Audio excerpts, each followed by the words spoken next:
Qualquer coisa, abra o microfone e pergunta. Não esqueça disso, é muito importante, tá? Dúvidas. Sua dúvida pode ser a mesma do colega. Então, não deixe a dúvida em cima. Bueno, gente, hoje a aula então é sobre o princípio de Pascal, o princípio de Arquimedes, o princípio de Pascal, o princípio da prensa hidráulica, né? O princípio pelo qual máquinas hidráulicas costumam funcionar, certo? E o princípio de Arquimedes, o princípio do empuxo, né? Essa força que aparece em sistemas fluidos, né? Que exercem forças verticais e para cima de forma a equilibrar muitas vezes alguns corpos, né? Então a gente coloca, por exemplo, um pedaço de madeira na água, eu tenho certeza que a madeira ela não terá a tendência de ir ao fundo, né? Inicialmente ela vai ali, enquanto ela não estiver encharcada, né? Ela vai ficar ali flutuando ali, mesmo não acontece com uma pedra, né? Ou um pedaço de chumbo, né? Esses objetos eles tendem a ir para o fundo diretamente. E então a gente vai tentar entender por que isso acontece, o que são os parâmetros físicos ligados a isso, né? O que fazem com que esses objetos tenham diferentes comportamentos quando estão num fluido, tá? O princípio de Arquimedes, então ele vai trabalhar isso. Não é difícil, é bem tranquilo, mas precisa estar atento aí, principalmente quando eu for fazer os exercícios, os exemplos aí para vocês acompanharem bem, tá, gente? Bueno, eu sempre começo a aula com uma revisão para vocês lembrarem de onde é que nós estávamos, né? E nós estávamos falando na primeira semana sobre densidade e massa específica, né? Então, eu vou escrever aqui apenas densidade, que é o nome padrão, né, que nós usamos para essa grandeza física. A massa específica é algo bem específico, como o próprio nome diz, né? Quando nós temos uma substância pura, né? Então, nós temos a densidade, que é como nós tratamos a densidade de corpos, né? E a densidade, ela relaciona a massa por volume. Isso aqui, você sabe que tem unidade de quilograma por metro cúbico, né? Lembrando que muitas vezes a gente pesquisa na internet, isso aqui aparece em gramas por centímetro cúbico, e a gente tem que saber que a relação disso, né, é que 1 grama por centímetro cúbico equivale a 1.000 quilogramas por metro cúbico, certo? Bueno, isso aqui é algo que a gente já estudou, né? Lembrando que a definição de massa específica é muito parecida, certo? É igual, basicamente, só que quando a gente fala de uma substância muito pura. Na semana retrasada também nós falamos sobre pressão, certo? Pressão a gente viu que é uma relação de força sobre área, certo? Então, quando eu tenho uma força aplicada sobre uma área específica, né, nós temos a definição de pressão. E como vocês estão vendo aqui, força a gente trata como newtons, né? E área a gente trata como metro quadrado. Isso aqui, então, é a unidade de pressão, newtons por metro quadrado, que nós chamamos de Pascal, PA. Pascal, então, é o newton por metro quadrado. Lembrando que nós temos outras unidades que aparecem com certa frequência para nós, o ATM, PSI também aparece, e também aparece aqui uma outra unidade que é o milímetro de mercúrio, né, que nós trabalhamos bastante na semana passada. Então essas 3 unidades aí nós temos as mudanças, como sabe, a gente tem maneiras de saber como é que a gente faz as mudanças de unidade nessas grandezas aí, né, e isso estão nas últimas aulas, tá? Vocês podem lá, se pintar alguma dúvida, aí vocês podem acessar os vídeos e o material da aula que está lá no grupo de WhatsApp também. Na semana passada, então, nós vimos o Teorema de Stevin, certo? Teorema de Stevin, que é o teorema que fala sobre como medir pressão em fluidos. Basicamente isso, né? O Teorema de Stevin, ele nos dá uma forma de análise de medida de pressão em fluidos, né? Então, a gente viu que nós podemos medir fluido por uma diferença entre 2 pontos, né? Então, pensar aqui que eu tenho uma bacia, né? Isso aqui pode ser, sei lá, uma caixa d'água, né? E essa caixa d'água eu quero medir a diferença de pressão entre 2 pontos, né? Então eu chamo esse aqui, esse ponto de P1, esse ponto de P2, certo? A diferença entre a pressão entre esses 2 pontos, ela pode ser medida, então, por uma relação de dG vezes H, onde H é a altura, né? Essa distância que nós temos entre esses 2 pontos. D é a densidade, né, da água, no caso aqui, se eu estou medindo uma caixa d'água, se for um óleo, vai ter que pegar a densidade do óleo, se for mercúrio, eu tenho que pegar a densidade do mercúrio, se for, sei lá, um banho de ferro quente, né, pega a densidade do ferro, e assim por diante, e o G é aquela grandeza física que vocês já viram com o professor Michel, que é a aceleração da gravidade, vale 10 metros por segundo ao quadrado. padrão, né? Vocês vão ver que alguns exercícios, quando ele solicita, né, a gente utiliza o valor de 9,8, que é um valor mais exato, tá? Então tem essas duas possibilidades aí. A gente viu também que se por acaso, assim, se eu quisesse medir a pressão absoluta em um ponto bem específico, aqui um ponto P, chamar de PE, de ponto específico, lá no fundo dessa caixa d'água, né? Então, essa pressão, esse PE aí, esse ponto bem específico, eu calcularia com DGH, só que aí, como ele é um ponto que não é uma diferença entre dois pontos, ele é um ponto bem específico, eu tenho que adicionar ainda, né, se a tampa da minha, da minha caixa d'água está aberta, né, eu tenho que adicionar ainda a relação de pressão atmosférica, né, a pressão atmosférica, que é um valor padrão que vale, né, a gente discutiu aqui nas últimas aulas, vale 1,10 na 5 pascais, né, ou um ATM, certo? Ou um ATM. Então, esse aqui é o valor padrão da pressão atmosférica que todos nós estamos sujeitos, porque existe uma atmosfera aqui na Terra, graças a Deus, né, que contém oxigênio, nitrogênio, gás carbônico, entre outras coisas, né? Essa pressão aí, então, é suportável pelo nosso corpo, né? Nosso corpo ele consegue suportar uma pressão de 1,10 na 5, consegue suportar pressões ainda maiores, né? Se não me engano, né? Não quero faltar com a verdade com vocês, mas a gente consegue até 10, até 30 metros abaixo d'água, né? A gente consegue ainda sobreviver, não tenho certeza sobre esse valor aí, mas existe um valor limite quando a gente está embaixo d'água, né? Que o nosso corpo suporta. Após isso, a pressão se torna tão grande, né? Que nós temos a pressão atmosférica, que é a pressão dos líquidos da água ali, né? Que vai fazer com que o nosso corpo, então, ele não consiga suportar essa pressão, né? Por isso que existe um limite para que quando os mergulhadores, né, eles entrem embaixo d'água. Após um certo limite, tem que entrar com um equipamento mecânico, né, que evite que a pressão fique diretamente no nosso corpo. Bom, então nós temos essas relações de pressão aqui, gente, e nós temos também, nós vimos a parte de vasos comunicantes.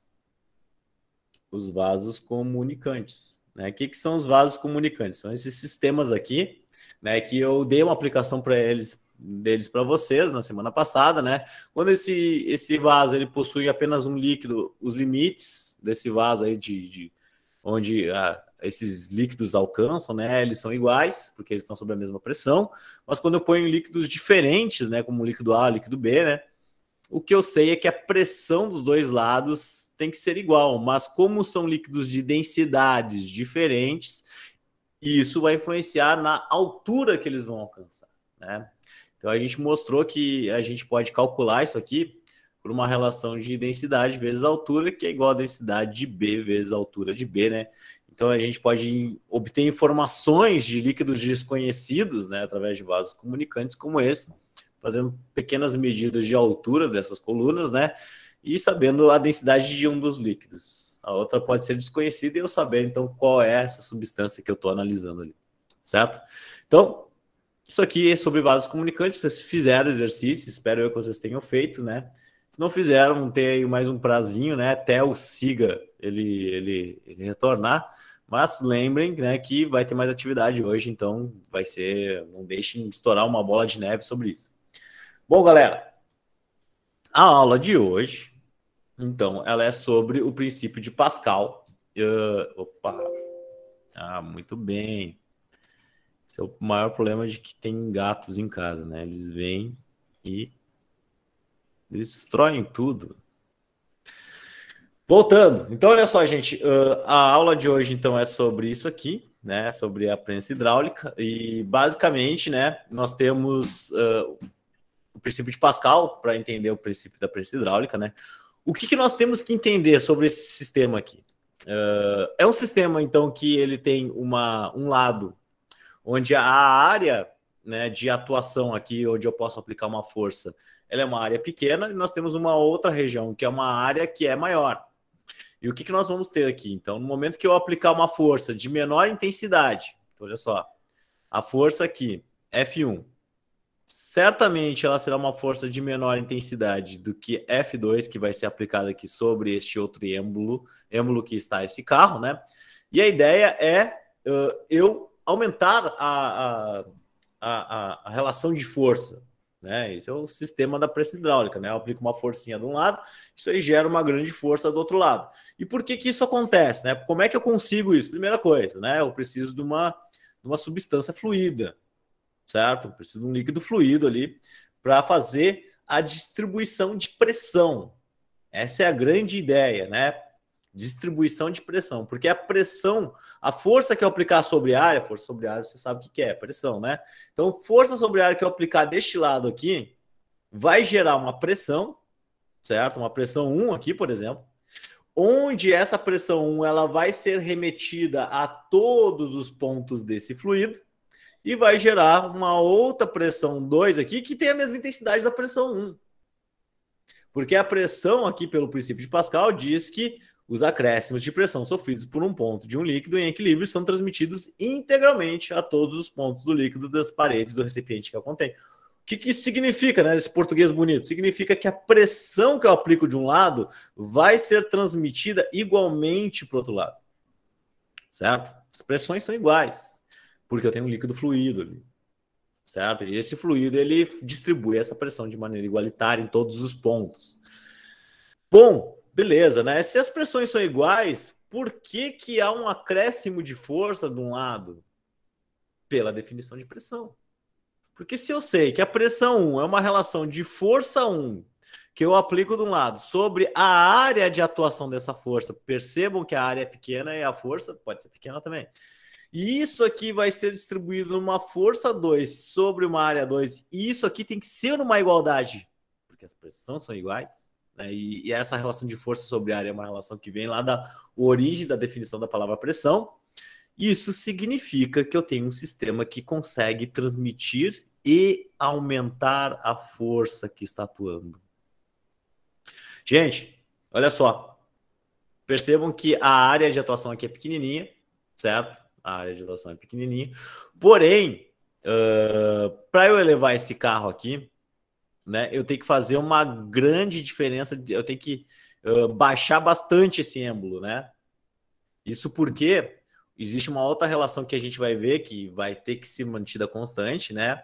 Que é o volume de fluido deslocado. O volume que eu desloco aqui desse lado tem que ser igual ao volume que eu desloco do outro lado. Certo? Então, por isso que eu faço uma distância bem grande de um lado aqui, onde eu vou aplicar uma força pequena, e lá do outro lado, onde eu vou aplicar uma força grande, né, onde vai ser aumentada a intensidade da força, a gente vai ver que o deslocamento ele não é muito grande, ele é um deslocamento pequeno, porque o volume de fluido que vai se deslocar aqui ao longo do meu sistema mecânico, né, ele tem que ser o mesmo.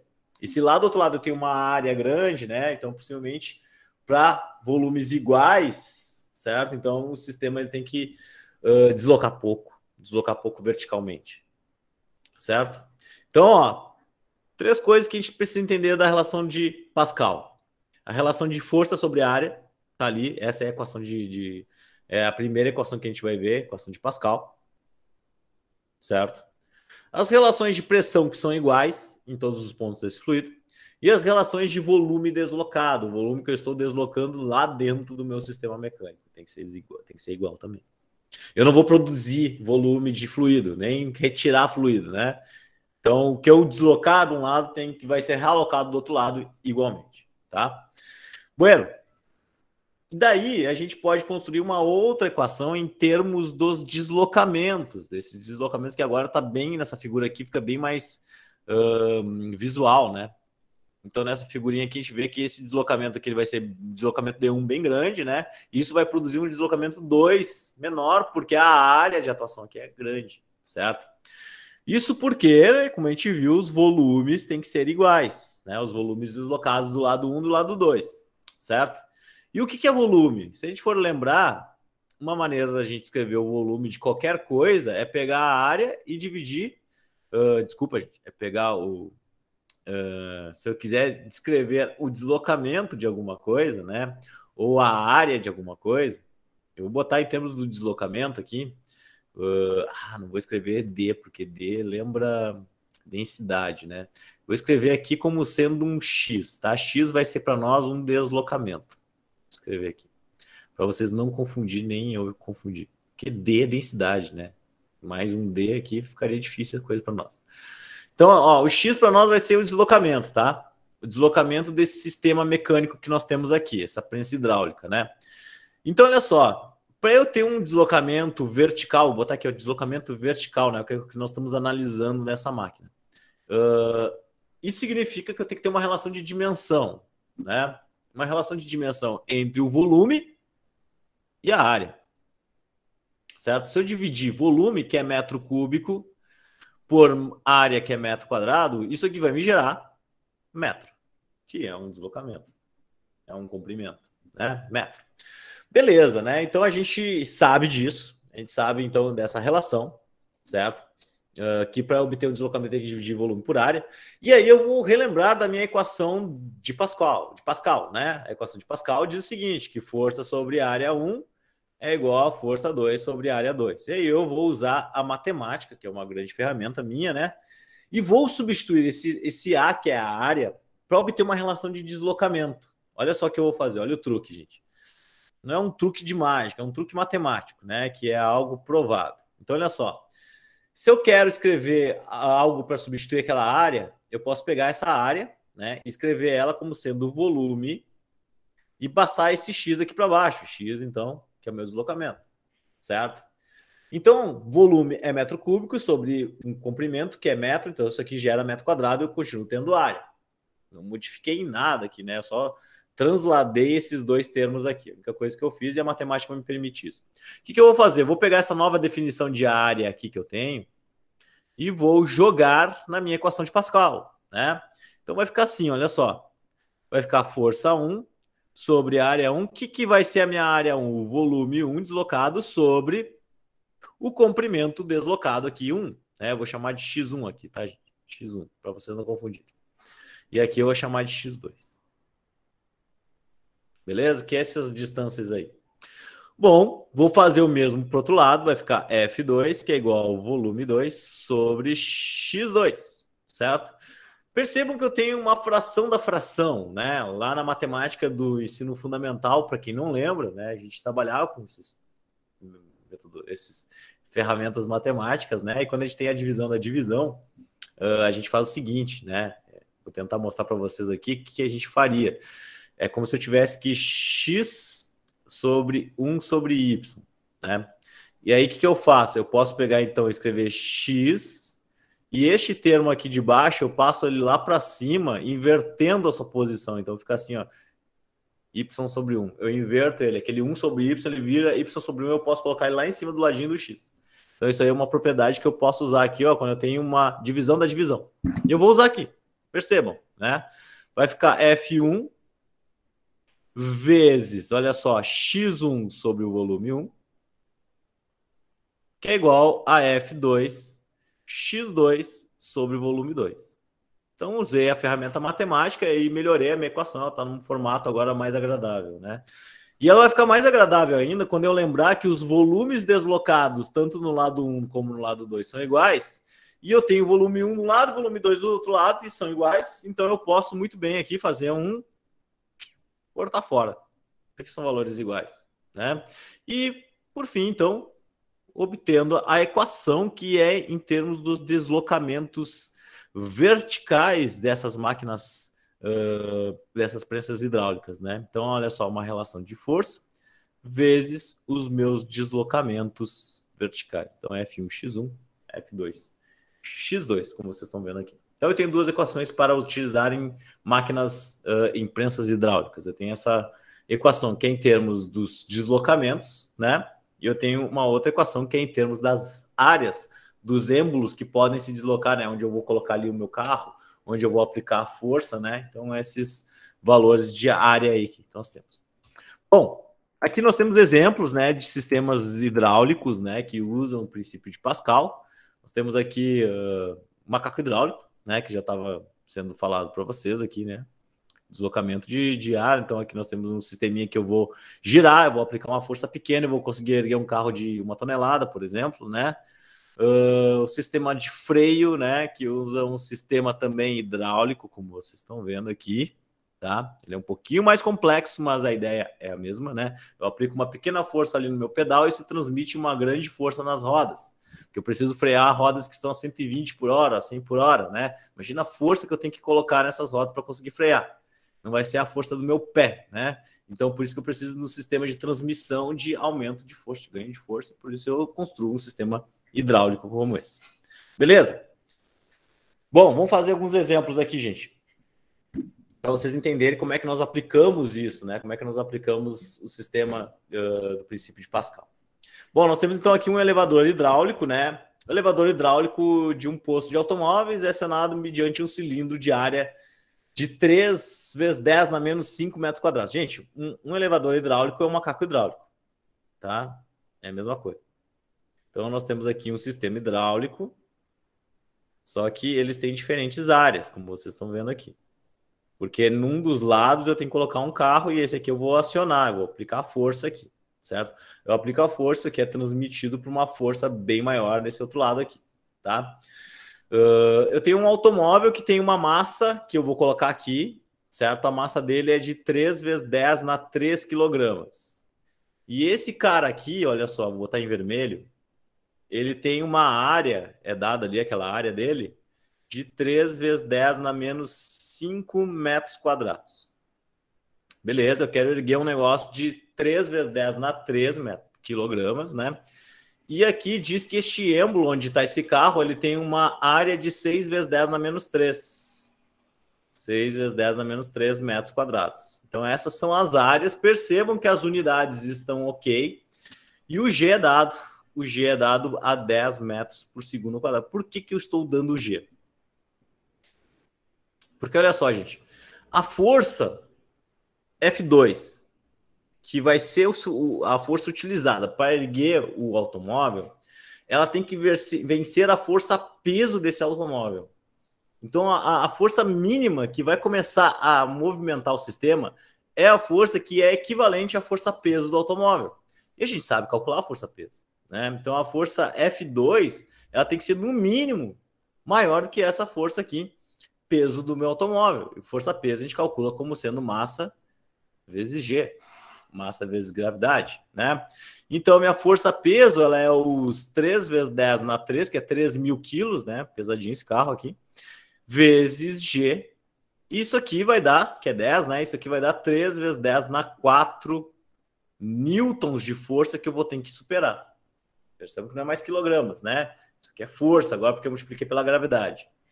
Então, essa é a força a ser superada. A pergunta que ele faz é a intensidade mínima da força que deve ser aplicada no êmbolo menor para elevar o automóvel. Então, a menor força que eu tenho que aplicar. Gente, se eu tenho as áreas, eu vou usar essa equação aqui. F2 A2, tá? Beleza. Então, eu tenho que usar essa equação. A força 1 é a que eu quero descobrir. A área 1 é a área do êmbolo pequeno, que é 3 vezes 10 na menos 5. E nós temos a área do carro, aqui, ó, a força que eu tenho que exercer para levar o carro, que é 3 vezes 10 na 4, sobre a área do êmbolo que está esse carro. 6 vezes 10 na menos 3. Isso aqui é frações, né? Igualdade de frações, a gente resolve multiplicando em cruz aqui, né? Multiplicando em x. Então isso aqui vai ficar igual a quanto, gente? Ó, vou fazer desse ladinho aqui, pequenininho, ó. 6 vezes 10 na 3 vezes F1, que é igual a 3 vezes 10 na 4 vezes 3 vezes 10 na menos 3. Menos 5, desculpa. 3 expoente na menos 5 vezes 3 expoente na 4. Isso aqui dá 0,9. 0,9. Certo? Então, a força F1 vai ser 0,9 divididos por 6 vezes 10 na 3. Na menos 3, desculpa. Menos 3, que eu não botei o sinal aqui. Menos 3. Então, a força F1, quanto que vai ser a força que eu vou ter que aplicar para erguer esse carro aqui, ó? Divididos por 6 expoente na menos 3, isso aqui é 150 newtons. 150 newtons. Uma pessoa de 15 quilos deitando em cima do êmbolo lá do outro lado já consegue começar a erguer o carro. Percebam como a gente está aumentando a intensidade da força que nós estamos aplicando aqui no sistema. Bom, deixa eu ver se aqui não há problemas de equação aqui. Deixa eu ver, 3 expoente na menos 5 Só dar uma conferida aqui, gente. 3 expoente na 4, 0,9, dividido por 6 expoente na menos 3, 150. Isso aí. Bom, galera, dito isto, né? O que a gente vai fazer agora? Na letra B, ele pede, eu vou botar outra cor aqui. Isso aqui é a letra A, né? Então, tudo isso aqui que eu fiz foi a letra A. Na letra B, ele pede se o deslocamento do automóvel é de 10 centímetros. Lembrando, então, que o meu X2, que é onde está meu automóvel, ele é de 10 centímetros. Isso aqui não é uma unidade boa na física, né? Centímetro não é uma unidade que a gente costuma utilizar, vamos botar na padrão. Padrão é metro, então isso aqui é 0,1 metros, né? Ele pergunta qual é a distância, menor distância para fazer levar 10 centímetros o automóvel. Né? Qual o deslocamento tem que ter aquele êmbolo lá da esquerda? Bom, o êmbolo da esquerda tem que ter, então, F1 vezes X1, que é igual a F2 vezes X2.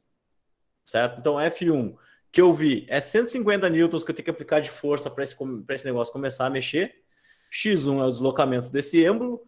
Eu tenho que erguer 3 vezes 10 na 4 newtons de força para erguer aquele carro, né? E o deslocamento que ele falou aqui é de 10 centímetros, seja 0,1 metros, né? Então a gente fica assim, ó, 150 vezes x1. Isso aqui é 3 vezes 10 na 3, né? Vamos ver aqui, ó, só para conferir aqui, para não cometer erros. 3 vezes 10 na 3, perfeito. 3 vezes 10 na 3. E isso aqui é x1, 3 vezes 10 na 3 por 150. E a gente vai ver, então, que o deslocamento deste êmbolo foi de 20. 20 o quê? 20 metros. Tá em metros. 20 metros. A transmissão da força é boa, né? Mas o deslocamento do êmbolo é uma tristeza, né? Tem que deslocar 20 metros para deslocar o bagulho ali em 10 centímetros. É bem triste. Bueno, gente, então vamos lá. Basicamente, o que a gente vai fazer agora é isso aqui, tá? O exercício está completo, tá? Dando uma conferida aqui. E a gente vai para o princípio de Arquimedes, tá? Porque não tem mais o que falar sobre o princípio de Pascal. O princípio de Pascal, aquilo ali, aquelas são as equações. Os exercícios não mudam de aplicações de pressões hidráulicas. Vocês vão ver ali depois das atividades. Não terão maiores dificuldades, apenas da interpretação do exercício, de ver onde é que nós estamos aplicando a força, qual é a área, qual é o deslocamento, essas coisas, tá? Não vai mudar disso aí. Já o princípio de Arquimedes, ele começa de uma questão aí de uma história possivelmente triste, né? Não sei se ela terminou bem ou terminou mal, segundo os relatos, ela não terminou muito bem, né? O Arquimedes é o dono da frase eureka, né? Que todo cientista é atribuída a todo cientista que descobre alguma coisa importante, né? Então ele fala a palavra eureka, descobriu algo importante. Mas então a história do Arquimedes, ela começa com o rei Hierão II de Siracusa, né? Daquela região lá da Grécia, para aqueles lados lá, né? Não sei informar bem em que ponto é. Bom, mas esse rei, ele tinha mandado fazer uma coroa com ourives, né? Esse ourives, ele era um pouquinho safado, né? E ele não utilizou apenas ouro na sua coroa, ele colocou um pouquinho de prata. E o ourives não sabia que o rei Hierão, ele tinha um grande cientista ao seu lado, que era o Arquimedes. E o Arquimedes, muito perspicaz, né? Ele utilizou um método que consistia em colocar essa coroa dentro de um líquido, né, de um fluido, e a partir do volume deslocado por este fluido, né, aí que veio o grande truque do Arquimedes, porque ele percebeu assim que o volume que se deslocava de líquido era igual ao volume do objeto que eu estou colocando submerso dentro do fluido. Coloquei a coroa dentro do fluido, todo o volume da coroa ele vai ocupar um espaço e aí isso vai deslocar uma certa quantidade de líquido, né? E a partir desse volume, né? Porque imaginem vocês como seria calcular o volume de uma coroa que tem esse formato aqui, né? Muito difícil. Agora, se tu colocar isso aqui dentro de um recipiente, que tu tem ali as dimensões deles bem calculadas, né? Um quadrado, pode ser. Tu coloca um objeto que tu não sabe o formato dele, não sabe nem calcular o volume dele, né? Tu coloca dentro desse fluido, o volume de líquido deslocado, que se desloca, que sobe para cima, é igual o volume do objeto que foi submerso. Então, essa foi a grande sacada do Arquimedes, né? Porque a gente teria como descobrir facilmente, né, qual seria, se a coroa é feita de ouro mesmo. É só ver a densidade dela. A densidade é massa sobre volume. Então, se eu sei a massa eu uma balança, né? Mas agora descobrir o volume de um objeto que tem uma forma geométrica muito complexa se torna uma atividade muito difícil, né? E esse foi o pulo dele, que ele descobriu que quando se coloca o objeto dentro de um fluido, o volume de líquido deslocado é igual ao volume do objeto. E aí, então, podemos facilmente calcular a densidade e comparar com a densidade do ouro. Se der um valor diferente da densidade do ouro, sabemos que foi utilizado substâncias diferentes nesse sistema, né? E realmente havia utilizado, o Ourives tinha utilizado prata, né, na mistura lá. E isso, obviamente, não acabou muito bem para o Ourives, né? Que, segundo conta a história, foi morto pelo rei, tá? Bueno, mas essa é a parte triste. A parte bacana é que nós temos uma descoberta, né, que ajudou, inclusive, a entender o princípio de Arquimedes. Porque, olha só, gente, existem forças que aparecem em sistemas fluidos. Todo sistema fluido, ele exerce uma força devido às suas moléculas, né? Então, nós temos uma certa quantidade de substância dentro de uma bacia com água, por exemplo, né? Essa água, então, elas são feitas de moléculas de água. Essas moléculas de água, então, elas estão ali arranjadas, né? E quando coloca um objeto, um corpo estranho ali no meio, a tendência é que essas moléculas, elas tendem a fazer uma força de tensão de segurar esse objeto, certo? Essa força de tensão a gente vai entender e vai dar um nome para ela hoje como sendo um empuxo. Às vezes essa força não é capaz de segurar os objetos por muito tempo, né? E os objetos acabam descendo, caindo no fundo. Algumas outras vezes, sim, é possível, por exemplo, um pedaço de madeira, né? Então a força tensional ali do nosso líquido, ele é capaz de manter, né? Então o que a gente percebe? Quando a gente coloca essa coroa aqui, a coroa do Arquimedes, numa balança, num dinamômetro, que é um sistema que mede força aqui, que vocês estão vendo, né? Ele vai verificar uma certa força que essa mola tem que fazer para segurar essa coroa, né? Então tem uma força aqui que tem que segurar ela, é a força peso dessa coroa. Quando eu coloco a coroa submersa em um líquido, o líquido, então, ele exerce uma força de empuxo, vai exercer uma força de empuxo, e este empuxo, certo? A gente simboliza por duas letras, tá? Em alguns livros vocês vão encontrar com a letra B ou com a letra E. Eu vou usar a letra E, tá? E essa força de empuxo vai exercer uma força de uma certa intensidade que vai fazer com que a coroa seja equilibrada sem a necessidade é como se ela ficasse mais leve para o nosso sistema que está medindo força, certo? Então, dentro do fluido, ela tem um valor menor do que quando ela está fora. Isso porque nós temos uma terceira força atuando aqui, que é a força de empuxo, que é sempre vertical e para cima. Então, uma força vertical e para cima. Beleza, galera? Então, olha só. Isso aqui é a força de empuxo, ela aparece sempre em fluidos. O ar não tem empuxo, claro que tem, né? Só tu pegar um objeto leve o suficiente. Lembrando que fluidos não são só líquidos, fluidos são gasosos também, né? Inclusive a força de empuxo consegue sustentar aviões, né, no ar. Então é uma força muito que está aí. Obviamente que a gente tem que saber como utilizar ela, né? E tem vários aspectos importantes, inclusive para o avião, né? Além das asas, do sistema de sustentação deles, ele tem que ter uma velocidade, né? Para que isso aconteça. Bom, mas isso é um tema para mais adiante até, inclusive, né? Quando a gente for falar de mecânicas hidrodinâmica, tá? Que aí é o sistema fluido em movimento. Bom, mas olha só, gente, o que acontece então? Vamos tentar esmiuçar o sisteminha aqui que a gente está analisando, tá? Então perceba que eu coloquei um cubinho dentro de um fluido, certo? O que o Arquimedes percebeu? Ele percebeu que esse cubinho aqui, ele tem um volume, certo? O cubinho tem um volume, o volume do cubo. O volume do cubo, quando submerso, então ali aqui, ó, quando submerso, tá? Quando ele está ali dentro d'água, botar a palavrinha dentro d'água, completamente, tá? Completamente dentro d'água, certo? O volume desse cubo é igual ao volume de líquido deslocado, tá? Então, olha só, o volume de líquido deslocado, a quantidade de líquido que sobe é igual ao volume do cubo, tá?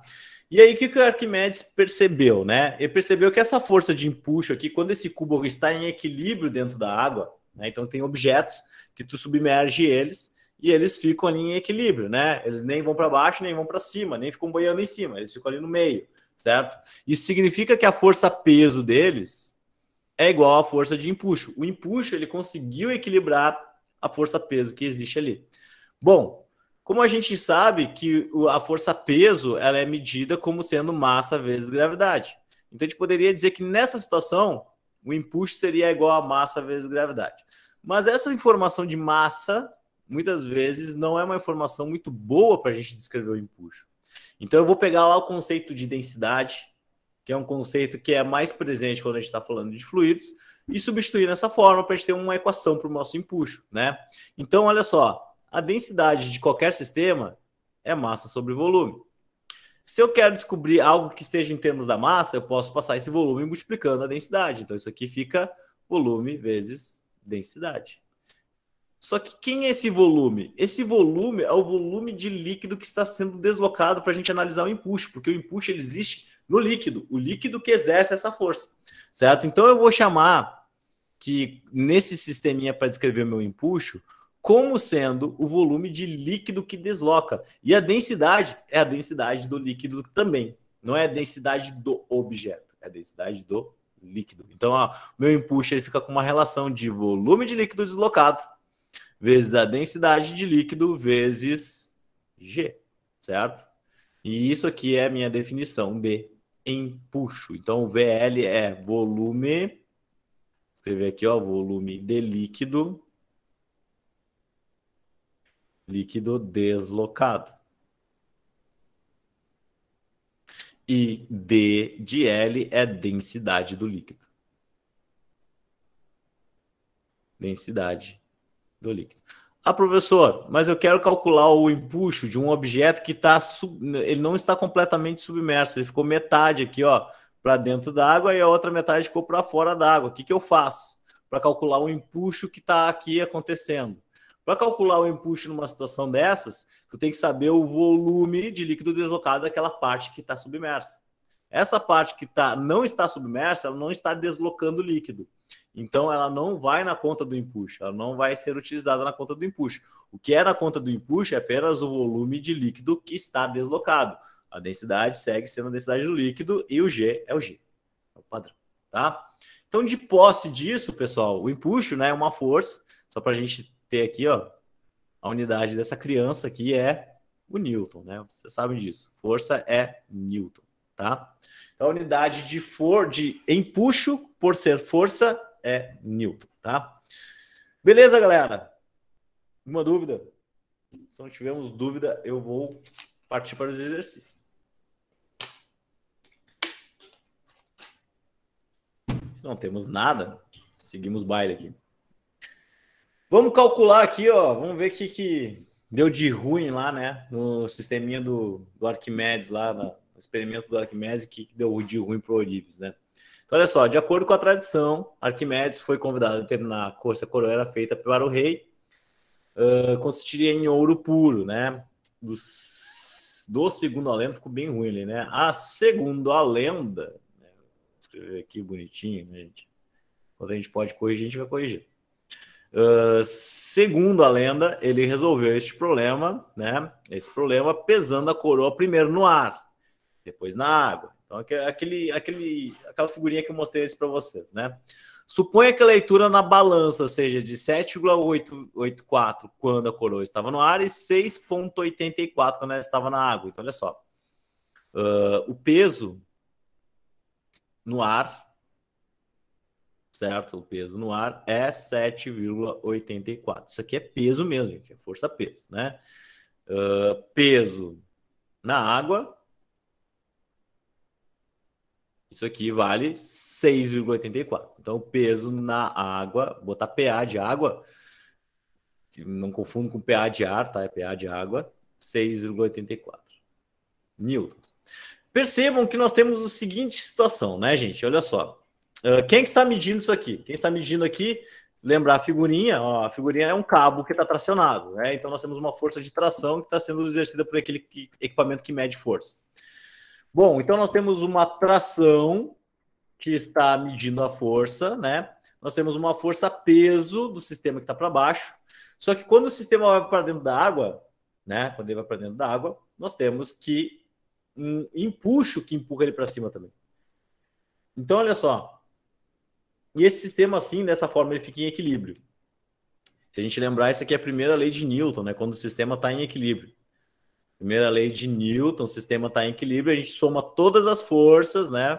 A aula do professor Michel, soma de todas as forças tem que ser igual a zero. Primeira lei de Newton, tá?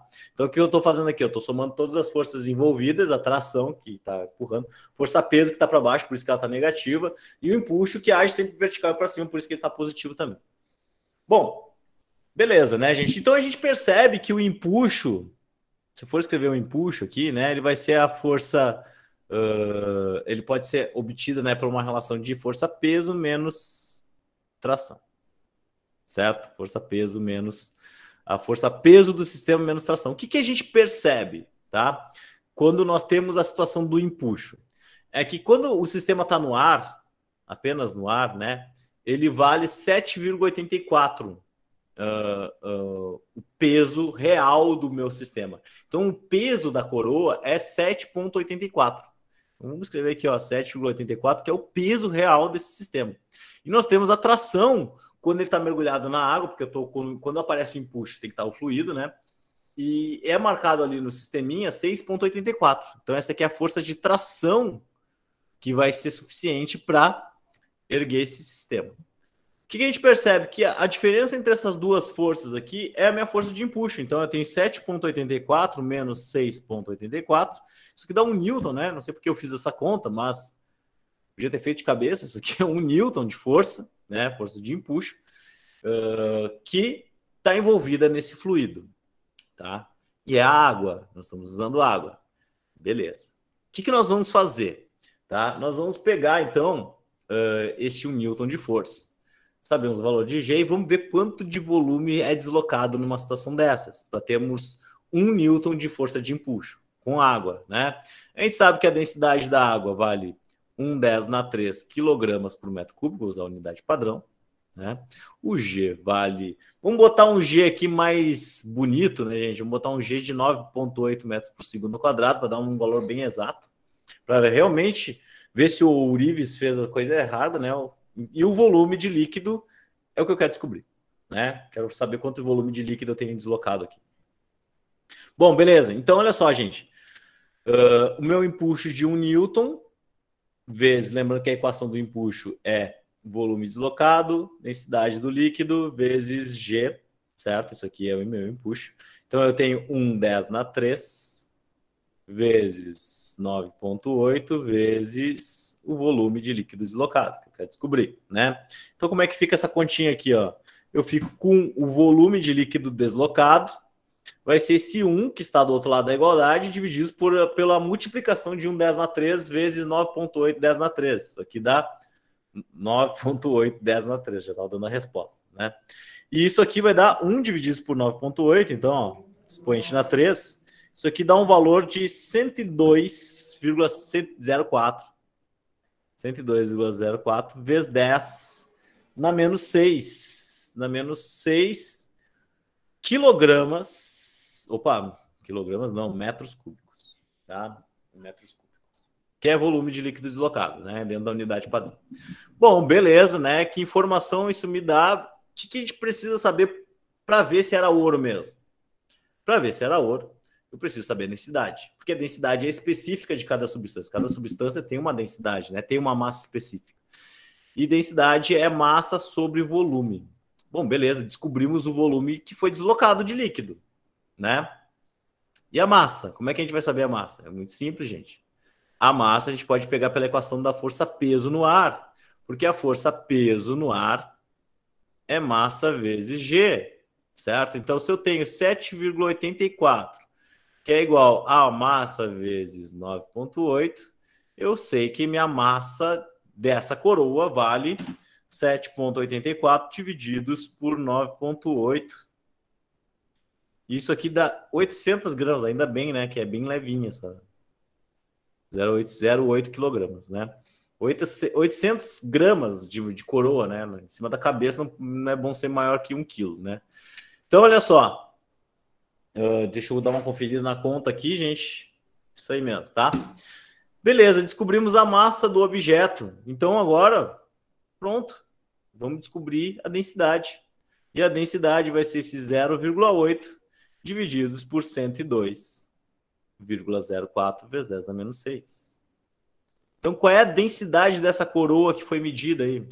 Vai ser 0,8 dividido por 102,04 expoente na menos 6. Expoente na menos 6. Isso aqui dá, olha só, 7,84. 7,84 vezes 10 na 3 quilogramas por metro cúbico. Meus queridos, essa foi a densidade da coroa. Só que a densidade do ouro é de 19,3 vezes 10 na 3. Ou seja, meu querido ourives foi decapitado porque usou só menos da metade de ouro, né? Pelo que eu tô vendo aqui. Beleza? O resto foi com outras substâncias. Não foi uma coroa pura de ouro, tá? Beleza, gente? Então, vocês viram um método, foi o método utilizado pelo Arquimedes há mais de 2.000 anos atrás. Então, se há mais de 2.000 anos atrás as pessoas já faziam esse tipo de continha, por que vocês, em 2021, não vão conseguir fazer, né? Então, beleza? Seguimos. Mais um exercício aqui, gente, para ficar bem firme para vocês. Deixa eu ver que horas nós temos. Temos 10 minutos ainda de aula, tá tranquilo, tá, gente? Bom, pessoal, seguinte, esse exercício é outro, né? Que nós temos uma estátua de ouro submersa em equilíbrio, tá? Aqui está o diagrama do corpo livre, que é o diagrama de forças do sistema, né? Nós temos uma força de tração, a força de empuxo, que é representada pela letra B aqui, né? Isso aqui é um exercício de um livro. E aqui nós temos 147 newtons, que é a massa, a força-peso dessa estátua, né? Essa estátua tem uma força-peso de 147 newtons, né? Então nós temos uma estátua de 15 quilogramas, certo? Que está sendo içada em um navio submerso. De um navio submerso está embaixo d'água, né? Qual é a tensão no cabo de sustentação quando a estátua está em repouso? Está em repouso. Letra A, completamente submersa dentro da água, né? E fora da água, certo? Então essas são as minhas situações que a gente tem aqui, tá? Bom, para a gente descobrir isso aí, pessoal, nós temos que fazer, então, nós temos a densidade do ouro aqui, certo? Temos a densidade do ouro. E, basicamente, nós temos que a estátua pesa 15 quilos, então eu posso descobrir o volume do ouro, né? Descobrindo o volume do ouro, eu posso descobrir qual é a força de empuxo, porque você saber qual é o volume de líquido deslocado, porque está totalmente submerso. E daí eu descubro a força de tração, porque, olha só, é um sistema que está em repouso. Se está em repouso, primeira lei de Newton, né? Tração menos empuxo, mais empuxo, menos a força-peso tem que ser igual a zero, porque está em repouso, né? Se está dentro d'água, é isso aqui. Dentro d'água, tá? DA, dentro d'água. Fora da água, nós não temos o empuxo, né? Nós temos apenas tração menos peso igual a zero. Então, a letra A vai ser isso aqui e a letra B vai ser isso aqui. Só que para eu resolver isso aqui, eu já tenho a força-peso, vale 147 newtons. Olha só que bonito, a gente já vai resolver a letra B, ó. Se a letra B já dá para resolver direto, ó. Na letra B, a tração é igual à força-peso. E a força-peso, porque ó, eu posso passar essa força-peso lá para o outro lado da igualdade, ela fica positiva, então tração é igual a peso, né? Se a força-peso vale 147 newtons, já temos a resposta do meu exercício aqui da letra B. Mas da letra A não, da letra A vai dar um pouquinho mais de trabalho, aí a gente vai ter que resolver ela.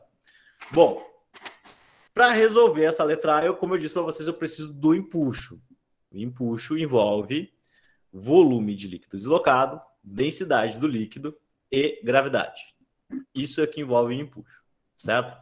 Eu tenho a densidade do líquido? Tem. É a água, né? A densidade da água a gente sempre sabe. É 1/10⁻³ quilograma por metro cúbico. Nós temos o G? Temos o G. G padrão, né? A gente vai usar aqui, deixa eu dar uma olhada aqui nas minhas anotações. Vou usar o G 9,8 para ficar bonitinho também, tá? 9,8 metros por segundo ao quadrado. Temos o volume de líquido deslocado? Esse cara aqui nós não temos. Então nós precisamos dele. Como é que a gente consegue ele?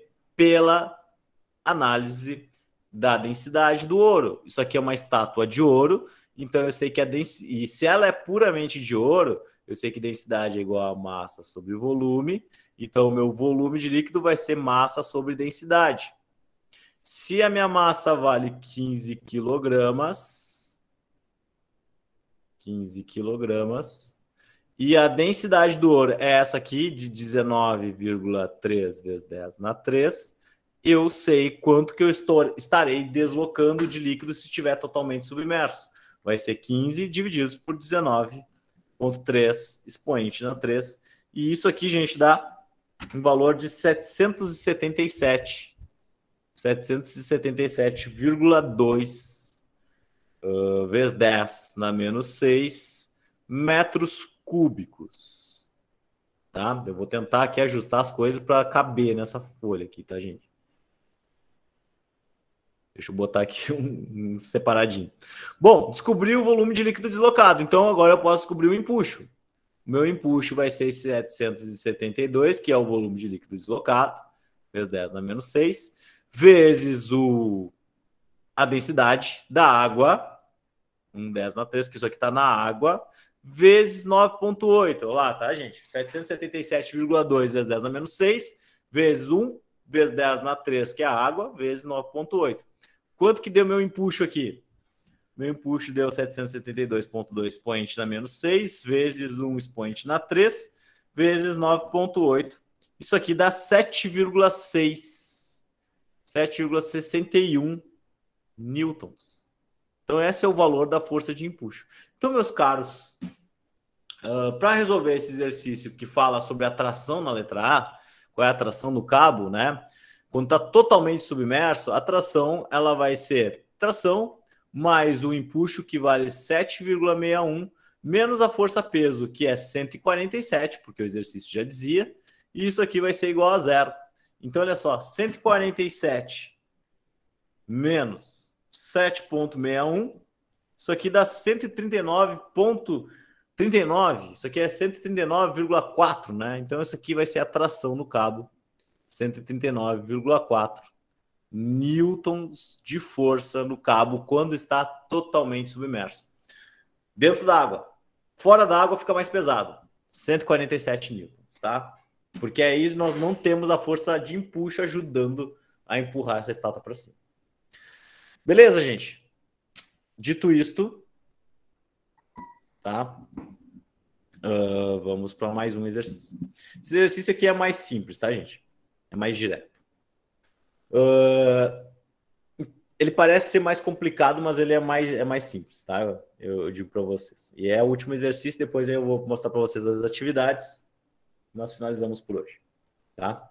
Bom, galera, então nós temos aqui um sólido, olha só, o sólido flutua em água com 1/8 do seu volume imerso.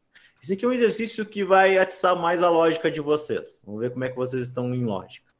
Então, nessa primeira parte aqui, nós temos que apenas essa parte do sistema ele fica submerso, ele fica com 1/8 do seu volume submerso. Quando ele está em água. Quando eu coloco ele no óleo, né, ele fica 1/6 submerso, certo? Ele fica 1/6. Qual é o grande lance nesses dois exercícios? Quando os objetos eles estão flutuando no líquido, né? Isso significa que nós temos igualdades de força. Quais forças? Força de empuxo e a força-peso do meu sistema. Então, quando o objeto está com 1/8 do seu volume submerso, né, só uma pontinha ali dele está submerso, significa que apenas 1/8 de líquido deslocado foi suficiente para igualar a força de empuxo e a força-peso. Certo? Então, aqui na água, nós temos que o empuxo na água ele iguala a força-peso do meu material. Certo? Este mesmo material, quando colocado no óleo, ele também consegue flutuar, só que agora com 1/6 do seu volume. Ou seja, o empuxo no óleo também foi suficiente para igualar a força-peso. Só que aqui são empuxos com valores iguais. Nos dois casos, eles vão igualar a força-peso. Só o que vai mudar aqui? Vai mudar que nós temos água e óleo, que tem densidades diferentes. Se eles têm densidades diferentes, o volume de líquido deslocado para igualar o valor da força-peso vai ser diferente também. Certo? É isso que basicamente fala esse exercício. Ele pede algo bem simples, olha só. Ele não dá mais informações e ele fala o seguinte, ó, determine a relação entre a densidade do óleo e a densidade da água. Ele quer saber o seguinte, ó, qual é a relação entre DO e DA? Qual é a relação entre essas duas densidades? Qual é a razão entre elas? Certo? É isso que ele pede. Qual é a razão entre a densidade do óleo e a densidade da água? Eu não preciso saber os valores da densidade do óleo e da densidade da água para saber a razão entre essas duas densidades. Porque a informação já é suficiente, essas informações aqui já são suficientes para resolver o exercício. Porque olha só, eu sei que empuxo é volume de líquido deslocado, densidade do líquido que eu estou falando, vezes G. Isso aqui é densidade na água e também o empuxo no óleo. É a mesma relação.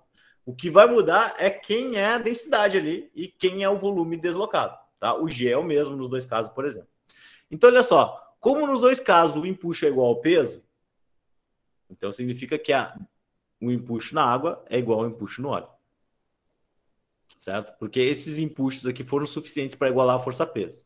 O que está por trás do empuxo na água? No empuxo na água, nós temos a densidade da água, certo? Da água, vou escrever aqui, da água, vezes o volume de líquido deslocado na água. Quanto que foi o volume do deslocado? Foi 1/8 do seu volume original. Do volume da peça, apenas 1/8 ficou dentro. Certo? Vezes G, que é a gravidade. E o empuxo no óleo vai ser a densidade do óleo vezes 1/6 que foi deslocado do seu volume dentro do óleo, vezes G também. Tá? Então é isso que nós temos. Primeira coisa, temos G dos dois lados. Já posso tacar para fora, porque olha só, o G dos dois lados está todo mundo se multiplicando, não tem nenhuma soma, nenhuma subtração, então a matemática me permite fazer isso. Ficamos com uma relação de densidade de água, densidade de óleo e os volumes deslocados. Então, olha só, eu vou escrever aqui, isso aqui vai ser densidade da água vezes 1/8 do volume, densidade do óleo vezes 1/6 do seu volume. Pessoal, assim como no G era o mesmo valor nos dois lados, vejam que aquele V ali é o volume da peça, é o volume original da peça, né? O volume total dela, certo? Só que na água ela ficou 1/8 apenas daquele volume submerso, 1/8 de V. No óleo, 1/6 do V. Mas o V é o volume total da peça, ou seja, é o mesmo V. Ou seja, então por isso que eu consigo portar também o meu V nesta equação, porque o volume da peça não muda, é V, ó.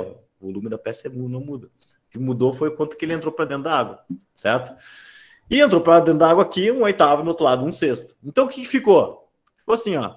Ficou densidade da água vezes 1/8, que é igual a densidade do óleo vezes 1/6. Certo?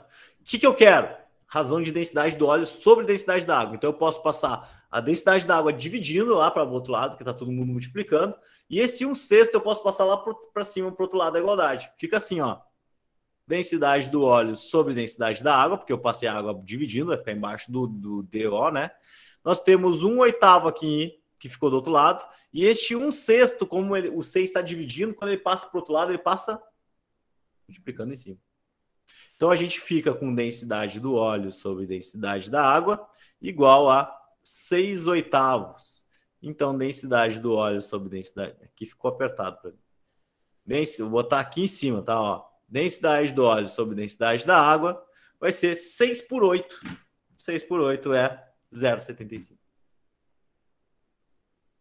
0,75. Gente, o que uma razão nos diz? Uma razão nos diz o seguinte: se eu sei a densidade da água, quanto que é a densidade da água? 1/10⁻3. Se eu substituir a dA ali por 1/10⁻3, a gente descobre a densidade da outra substância. A gente descobre qual é a densidade do óleo, né? Que no caso aqui seria 750 kg por metro cúbico, ou 0,75 vezes 10⁻3 kg por metro cúbico, né? Bom, gente, dito isto, temos alguns exercícios parecidos, olha só, sistemas parcialmente submersos em sistemas diferentes, tá? Aqui o que muda não é a substância, mas é que está aplicando uma força, estou empurrando com o dedo para baixo. E aí o negócio, em vez de ficar 2/3 submerso, ele fica 5/6, porque eu usei uma força a mais ali. Tá? Então tem mais uma força envolvida, né, aqui nesse exercício. Esse é o detalhezinho dele. Temos mais um exercício envolvendo aqui fluidos, né? Aqui, ó, na figura não ficou tão nítido, mas aqui nós temos o ar, aqui está no ar, e aqui nós temos um sistema na água. Tem uma coisa com água aqui, não deu para ver, mas tem água aqui, tá? O pote está aqui com água e a bolinha está submersa, tá? Beleza? Um exercício bem parecido com o que a gente fez também. E temos mais alguns exercícios aqui que envolvem também a relação de Arquimedes, né? Arquimedes, e temos aqui para finalizar um elevador hidráulico, tá? O elevador hidráulico para vocês testarem também como é que fica a relação de Pascal, tá? Teorema de Pascal para vocês. Beleza, galera? É isso, tá? A aula de hoje é isso. Me passei um pouquinho, passei 5 minutos na aula, tá? Mas o material vai ser postado ali no